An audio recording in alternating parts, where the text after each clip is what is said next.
Hi, I'm just filming this.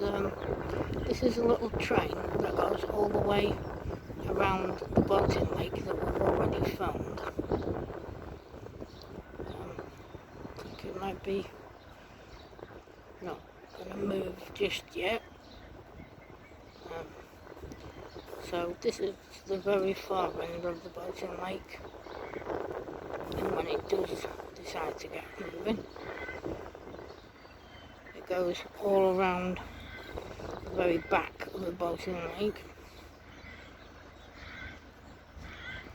It's like people go on it to get a view of the boating lake, all the way around some of the parts I couldn't film.